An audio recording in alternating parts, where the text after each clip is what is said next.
Bankwest Stadium, slap bang in the middle of Parramatta, not far from Canterbury. These two Western Sydney rivals head to head. They met for the first time in 1947 at Belmore for the 150th time. It is Parramatta against Canterbury, and the Dogs bringing it away from the southern end of Bankwest Stadium. Last play, close range attack here from the Dogs. Jackson Grubbers fielded at the back, and they stay in the field of play. No, push backwards. Mitch Moses with tackles left for the Eels. Paulo a long way from the ruck through Campbell Gillard, a show of skill there. Numbers now, Runga Blake gets the ball away, and all Isaiah Papali'i can do is dive on it. Now Gutherson out of dummy half gets the ball away. Moses goes across the ground. A jump here from Shop, who can't get it, and the Eels go in. Ryan Madison feeding on the Canterbury mistake, and the home team lands the first blow. We're just looking to see if there's a knock-on from Parramatta. Ball's gone backwards off the Bulldogs. Comes off his left arm. Shop then makes a play at the ball. Just making sure that there's checking if there's any knock-on from Ryan Madison. The voice of Henry Perenara in the NRL bunker. Hits his upper arm. I don't think it touches Shop's hand there. Not until he's got, I think he's got control of the ball. I'm not going to argue. Is this closer look? It doesn't come off his hand. See, when it bounced, he actually gets his right hand down. And Ryan Madison has taken clean possession of the ball. That's well done, Henry. Good decision from the bunker, Henry Perenara. And we have a grounding. We have decision. Brandy, before the game we were talking about the amount of tries that Parramatta have scored from kicks. That's 23 now, most in the league. His kicking game is hard to fault as he pilots that one through the posts. In great position here, the Eels. Dylan Brown, quick hands, Moses. Here's the debutant, Russell, just stumbling in the run. Almost falling into the clutches of Nick Meaney. Moses to Joey Lussick, and Junior Paulo trying to spin clear of the defence and offload. He has a few of them in his game, doesn't he, Junior Paulo? Lussick, a try scorer last week. Paulo Brown, now Dylan Brown, long from Gutherson. Here's Dunster, the ball back inside, Opacek loses it, and a let off here for Canterbury, who keep Parramatta at bay. Lussick makes the tackle. And on the last play, this time the kick from Averillo, high across the ground towards Dunster. Katoa gets a grab. Gutherson is there, knock on by Canterbury. Katoa up in the air. Almost gets a play at that one. As Waker just chips the defensive line, well weighted indeed. Dunster takes no chances, and the Dogs force a goal line dropout.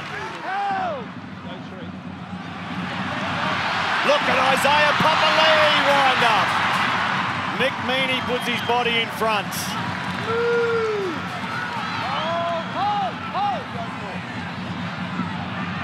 Moses gets the ball away. Brown looks for Hayes Dunster. It's a beautiful kick. Katoa got enough of it to knock it into Dunster. And then over the dead ball line, it looked a try for a long, long while. Well, it did. It looked like it was going to fall into the lap of Hayes Dunster. Dylan Brown doing the kicking this time, but Katoa able to get his fingertips on it. Actually made a play at the ball. He takes tackle 5.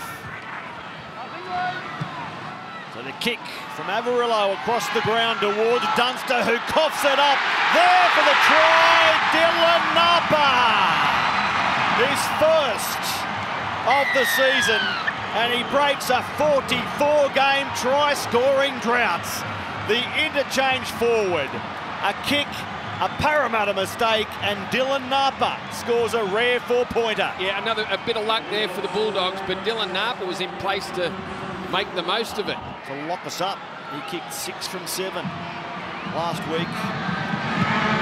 It is 6 on 6. NRL at the Warriors, 16, 17 and 19. Here's Brown putting it down. So more errors, frustrating. Clint Gutherson just out of shot. Mitch Moses reacted similarly. there. Ryan Madison and Napa coming together. Jackson getting the penalty, the first of the afternoon for Canterbury. Only 5 and a bit left in the first half. Here's an opportunity for the Bulldogs to take a lead. There was a bit of force around that. He's off the field. It's through Avarillo, who takes them on, gets past Papali'i. Try saver Clint Gutherson. 1-on-1, wrapping up the ball and the body. Last play, Bulldogs. It comes to Wakeham. The kick looks a little heavy. It's good, very good. It pulled up. Hayes Dunster knocks it dead, and they'll get another crack. Burns a play. It's the last. Avarillo. It is the grubber. It is towards the in goal. It goes over the touch in goal line. No change to the decision. There it is, off his body. Siumanafanai on the charge. Ava Siumanafanai just short. Marshall King to dummy half. Sends it towards Wakeham. Long over the top. Tui Katoa off the trampoline and into the playpen. Tui Palotu Katoa, but what a beautiful ball on the inside. And the Dogs find the lead in the shadows of halftime. Yeah, don't forget that the Eels are down to 12 men, their third straight set, defending their own line. It was a terrific ball there from Brandon Wakeham. The Harbour Bridge pass just lofted it over the top. What an end to the first half for the Bulldogs. Hayes Dunster could only watch it go over his outstretched hands there. And that pass from Avarillo to Napa has been put down. Hang on a second. There's a problem here for Canterbury. Mitch Moses was racing away after the loose ball and was clearly taken out. Hey, I'm going to send this up to you as a penalty try. Well, Brandon Wakeham will be gone. Penalty try. Professional foul. It will be a penalty try. All from the horrible error, Avarillo to Napa. Mitchell Moses has towed the ball forward. Brandon Wakeham has tackled Mitch Moses without the ball. Mitch Moses is in front of every Bulldogs defender. In our opinion, he would have got to the ball there first. Therefore, we're awarding a penalty try. We have a decision. Oh, what a turnaround. What a turnaround. Well, by giving the penalty try... The option of, sin bin, you save yourself from going to the bin, yes. That's right. But I'm not saying it's the right option from Brandon Wakeham. What I'm saying is the right decision to award the penalty try. Absolutely. And therefore, given the penalty try, you can't then be sin bin, have the double whammy. No, I've seen plenty of penalty tries given and you're thinking, well, I don't know about, but that one was a pretty easy one because Mitch Moses was clearly in front. He would have been yards in front of Wakeham if he didn't make that play at him. And they now trail. Roach to Brown and Sean Lane gallops through a hole, dummies and runs. Sean Lane. What about that from the back rowers? Nathan Brown puts it on a platter and big Sean Lane streaks away. Nick Meaney opted to go for the intercept. I thought if Nick Meaney took Sean Lane, there was cover defence coming across in Brandon Wakeham, who might have picked up one of the support players, but Nick Meaney gave that all up when he fell for the dummy from Lane. Great hole running. Lane's become a middle now for the Eels with Papali'i's success on this left edge and ran nicely into that space there off Nathan Brown. He takes tackle 5. And now the chip from Moses towards the middle of the field. It's allowed to bounce. Meaney knocks it dead. Joey Lussick, Dylan Brown out the back. Gutherson, he goes on to Opacek. Opacek covered by Court Waddell along with Aaron Schopp. What's the strike option here for the Eels? Gutherson takes them on. Come back. Filled by Elliott. And Schopp again. Lussick sends it the same way. Madison. Can't get rid of the Canterbury centre or Elliott. Last play here. Para, Dylan Brown. Kicks. Measuring it, making it a contest, and it's back for Canterbury. A catch that's forced in goal, though. It's been reviewed. There's late contact on Dylan Brown, which makes contact with the head. 10 more in the bin. Luke Thompson. Go back there. The second sin binning of the game. Murata near Corey, disposed of in the first half. Here's some room. Dunster.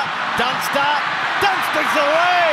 Now he loses the ball forward. He was ankle tapped as he tried to pass. That's tackle 4. It comes for Junior Paulo. Canterbury-Bankstown! Big RCG! The two starting props combine. Junior Paulo to Regan Campbell-Gillard. And the Eels go beyond 20 points. Got him one-on-one, and he was able to step out of the tackle of Corey Waddell. Trace it back to the 46th minute where Avarillo passed the ball into Dylan Napa, and the penalty try to Mitch Moses was awarded, and the Dogs have been shut out of the game since. The Gold Coast Titans warming up at Seabus Super Stadium as Parramatta warm up for more points here. Now Moses. Here's Gutherson. Numbers. A long ball. Sean Russell on the ball. The Rouse Hill Rhino is now an NRL try-scoring Parramatta Eel. Well done, young man. What a moment. What a memory. His first try in the top tier. Yeah, pretty special there for Sean Russell. Great ball. Gutherson running an outline and then delivers a beauty to Sean Russell. He hits the ground short of the line but slides into the in-goal area. What a dominant second half. They're winning the second half 22-0. Make it 24-0.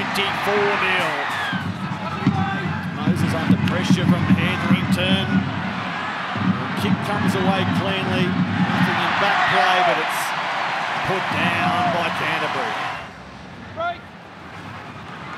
Moses to Gutherson.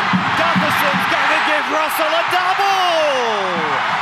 His first game, he turns 1 into 2. And listen, take a listen to Bankwest Stadium. Sean Russell grabs it double on debut. And the man who gave him the news he was going to debut gives him his double. The captain, Clint Gutherson. In media this week, the coach, Brad Arthur, said when Gutho told the team and Sean he was going to debut, the room erupted. And there he's giving him a big prize as a result of the debut.